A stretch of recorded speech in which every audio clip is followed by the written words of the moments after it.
지난달 27일 익산시의회 중앙동 수해특위의 8차 회의가 열렸는데요. 이 자리에서 익산시 하수도 과장은 중앙동 수해에 대한 업체 책임이 크다며 선 보상 후 구상권 청구 방침을 언급했습니다.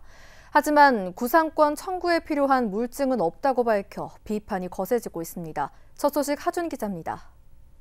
지난달 27일 열린 제8차 익산 중앙동 수해특위에서 장경호 익산시 의원과 권수원 익산시 하수도 과장이 주고받은 질의와 답변. 그러니까 나온 것이 없는데 100% 구상권을 청구를 하겠다라는 생각을 가진 것 자체가 문제라는 거 아니에요?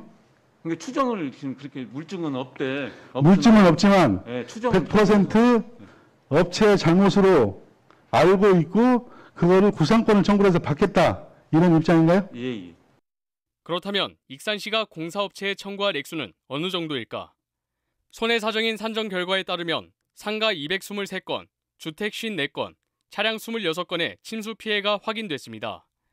전체 피해 규모는 20억 8천만 원으로 집계됐습니다.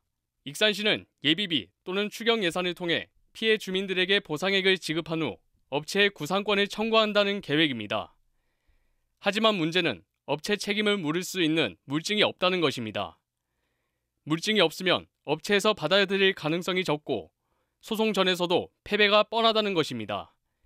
상황이 이러자 익산시에 대한 비판이 커지고 있습니다.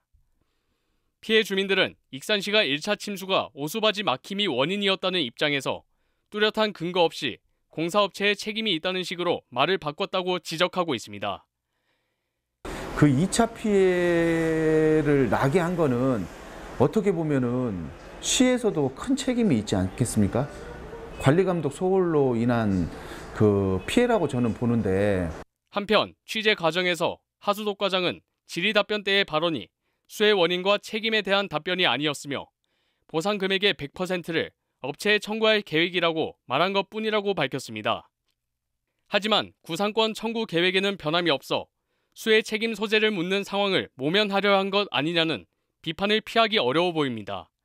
증언을 통해서 그런 것들을 신빙성 있게 증언을 하지 못했기 때문에 이번에 그 익산시나 하수도과에서 공사업체에 잘못이 있음을 심정적으로 가지고 있다라는 측면에서 100% 부상 청구를 하겠다라는 이런 생각을 가지고 있는 게 아닌가. 중앙동 수해 피해에 대해 선지급 후 구상권 청구 계획을 밝힌 익산시. 하지만 업체의 책임을 물을 근거를 제시하지 못해 논란이 되고 있습니다. KCN 하준입니다.